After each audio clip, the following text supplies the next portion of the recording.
Friends, বর্তমানে যে পাসপোর্টটা আমার হাতে দেখছেন, এই পাসপোর্টটা হচ্ছে সবথেকে খতরনাক পাসপোর্ট, সবথেকে ভয়ঙ্কর পাসপোর্ট আজকে আপনারা আমার হাতে দেখছেন।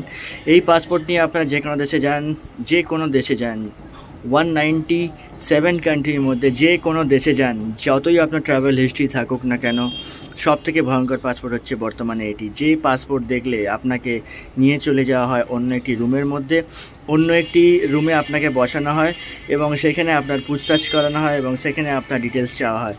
তো এই পাসপোর্ট দেখলে অন্যান্য মানুষে চায়না থেকে শুরু করে মালয়েশিয়া, যে কোনো ইমিগ্রেশন, বর্তমানে এমনকি ইন্দোনেশিয়া, যেখানে এই পাসপোর্ট নিয়ে গেলে, বাংলাদেশের পাসপোর্ট নিয়ে গেলে অন অ্যারাইভেল ফ্রি ভিসা ছিল, সেই সমস্ত দেশও আজকে বাংলাদেশের ভিসা রিজেক্ট করছে, বাংলাদেশ পাসপোর্টে ভিসা রিজেক্ট করছে। Indonesia number 1।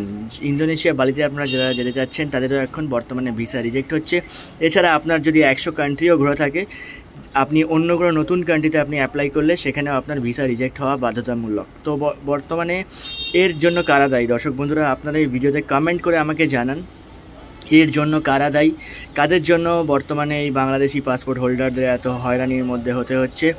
জেনুইন ট্রাভেলাররা ক্ষতিপূরণ হচ্ছে, জেনুইন ট্রাভেলাররা এয়ারপোর্টে আটকে যাচ্ছেন। শুধুমাত্র অনেক ভাই আছেন যারা গিয়ে আর ফিরেন না, ঠিক আছে, গিয়ে আর ফিরেন না, অবৈধ হয়ে যান, তাদের জন্য আজকে এই অবস্থা।